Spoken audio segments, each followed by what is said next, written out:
তোমাদেরকে আজকে একটা খবর দিতে চাই। আজকে যে বিষয় নিয়ে আমি কন্টেন্ট করতে চললাম, অবশ্য সেই বিষয়টা আমার কন্টেন্টের বিষয় ছিল না, আমি অন্য কিছু নিয়ে কন্টেন্ট করতাম আজকের দিনে। কিন্তু আজকে যেহেতু আমার চোখের সামনে সকালবেলায় উঠে আমি দেখলাম 5 ঘন্টা আগে আমাদের মন্দিরা দেবী একটা বড় মতন পোস্ট করেছে। সেই পোস্টটা দেখে আমি ভাবলাম না, আমাকে তো আজকের দিনে তাকে নিয়ে ভিডিও করতেই হবে, কিছু হোক আর না হোক তাকে নিয়ে ভিডিওটা করা তো অবশ্যই দরকার বলে আমার মনে হয়। সেই জন্য আমি মনে হলো যে আজকের দিনে ভিডিও কিন্তু তাকে নিয়ে আমি অবশ্যই করব।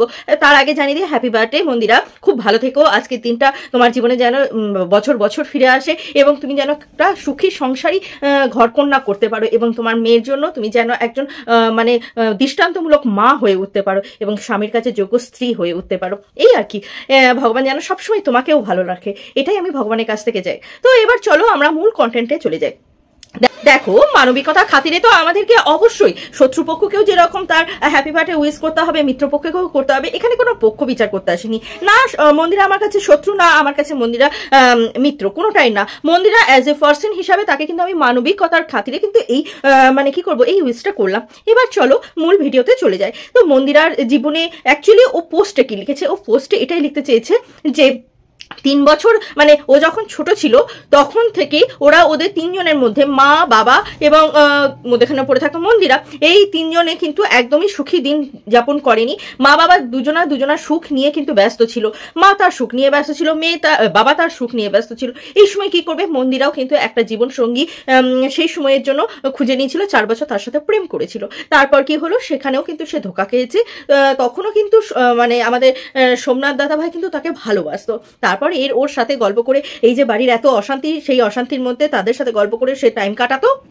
দেন কি হলো, সমস্ত কিছুর ঊর্ধ্বে গিয়ে সে রিয়েলাইজ করলো যে সোমনাথ তাকে ভালোবাসে, নিঃস্বার্থভাবে ভালোবাসে। দেন সে সোমনাথকে বিয়ে করেছিল এবং সোমনাথের উপরে এতটাই চাপ ছিল যদি সোমনাথ বিয়ে করতো মন্দিরাকে, তাহলে কিন্তু সোমনাথের বাবা বলেছিল যে সে কিন্তু গলায় দড়ি দিয়ে মরবে। কিন্তু সোমনাথ সেই সমস্ত কথায় মানে না গিয়ে সে কিন্তু মন্দিরার কথাটা ভেবেছিল এবং মন্দিরার সাথেই ছিল, সেদিনও কিন্তু ছিল, আজও কিন্তু সে মন্দিরার পাশেই আছে। মন্দিরা জীবনে এত ভুল করেছে, মন্দিরা জীবনে টাকা রোজগার করেছে, টাকা দিয়ে সময় কিনতে চেয়েছে, কিন্তু সময় সে ধরে রাখতে পারেনি।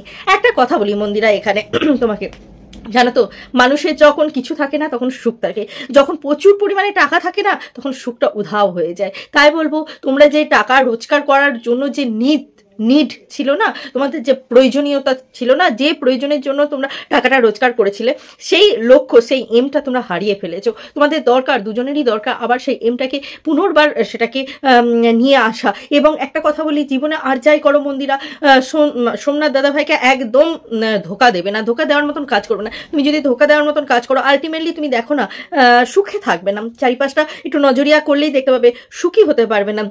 কারণ স্বামী সংসার ছেড়ে কেউ কিন্তু অন্য পরপুরুষের কাছে সুখ পায় না, পরপুরুষরা জাস্ট ইউজ করেই ছেড়ে দেয়, এটাই হয়। তা সেই জন্য আমি বলছি যে পরপুরুষ বা পরস্ত্রী কখনোই কিন্তু কারোর জন্যই কিন্তু ভালো নয়। দুজনার জন্যই কিন্তু একটাই কথা বলবো, তোমরা দুজনার একসঙ্গে থাকো এবং একসঙ্গে টাইম স্পেন্ড করো। তোমরা সেদিনকে টাইম স্পেন্ড করার জন্য জঙ্গলে গেছিলে, বাট এইভাবে তো টাইম স্পেন্ড করা যায় না।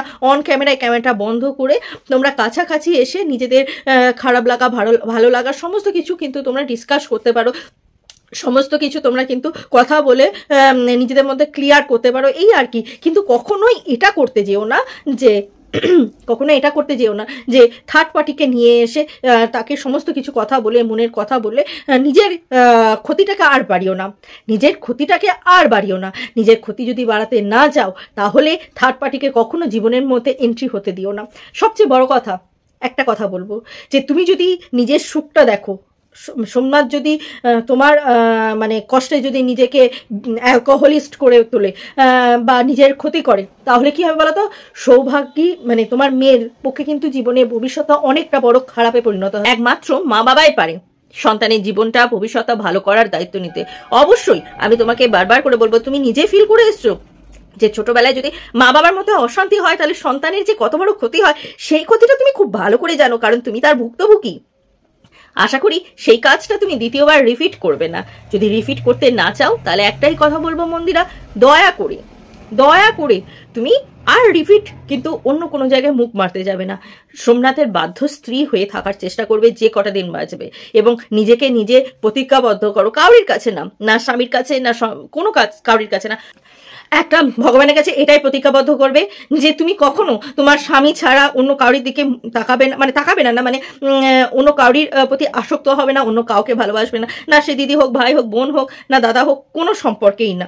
আর স্বামীর মধ্যে কিন্তু তুমি ভালোবাসাটা খুঁজে পাওয়ার চেষ্টা করবে। নেক্সট আর একটা কথা, একটা ভালো মা হওয়ার কিন্তু চেষ্টা করবে, এটাই ভগবানের কাছে প্রতিজ্ঞাবদ্ধ হও, আর কোনো কিছু না।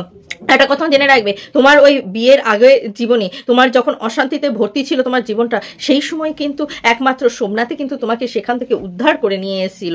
আর সেই সোমনাথকে আজকে তুমি যদি লাথি মারো তাহলে কিন্তু তোমার জন্য সেটা ভালো হবে না, কিন্তু কারোর জন্য ভালো হবে না, তাই না মন্দিরা বলো? তাই বলছি মন্দিরা, নিজেকে নিজে টাইম দাও, নিজেকে নিজে তুমি সোমনাথের সাথে টাইম স্পেন্ড করো, এবং অন ক্যামেরায় নয়, সেটা অফ ক্যামেরায় একসাথে টাইম স্পেন্ড করো, এবং তোমরা মানে নিজেদের নিডগুলো বোঝার চেষ্টা করো, নিজেদের মধ্যে যেটা মিসআন্ডারস্ট্যান্ড আছে সেটা নিজেরা ঠিক করো। এখানে দ্বিতীয় কোনো ব্যক্তি বা তৃতীয় কোনো ব্যক্তি এসে কিন্তু তোমাদের মধ্যে যে মিসআন্ডারস্ট্যান্ডটা সেটা কিন্তু ঠিক করতে পারে না। সোমনাথ যেহেতু তোমাকে ভুল বুঝছে, তাহলে সোমনাথই তোমাকে ঠিক বুঝতে পারবে, সেই জন্য সোমনাথকেই তোমাকে বোঝাতে হবে। আর যদি সোমনাথ দাদা ভাইকেও এটা বলবো, যদি মন্দিরা কিছু ভুল করে বা মন্দিরা যদি কিছু ভুল বোঝে তাহলে তোমাকেই ঠিক করতে হবে, তোমাদের দুজনের মধ্যেই কথাবার্তা বলে ঠিক করতে হবে। এখানে যদি থার্ড পার্টি চলে আসে না, তাহলে কিন্তু কোনো দিন এই ব্যাপারটা কিন্তু সর্ট আউট হবে না। তাতে আরো বেশি, মানে দেখলে তো তোমার জীবনে এই 3-4 মাস ধরে কি ঘটলো, তুমি তো নিজে চোখেই মানে সমস্ত কিছু পরিষ্কার তোমার কাছে, আর তুমি নিজে প্র্যাকটিক্যালি জিনিসের মধ্যে ছিলে, এই ব্যাপারে আর কি বলা যায়, তাই না মন্দিরা? অনেক হয়েছে, এবার সামনে এগিয়ে চলো, এগিয়ে চলার দিন। আর ভালোবেসে সংসারটাকে ভালোবেসে, সংসারের মানুষগুলোকে ভালোবেসে সামনের দিকে এগিয়ে চলো। তো ফ্রেন্ডস, আজকের মতন আসি, আবার দেখা হবে তোমাদের সাথে নতুন একটা ভিডিও নিয়ে, নতুন একটা জোশের সাথে। ততক্ষণের জন্য টাটা।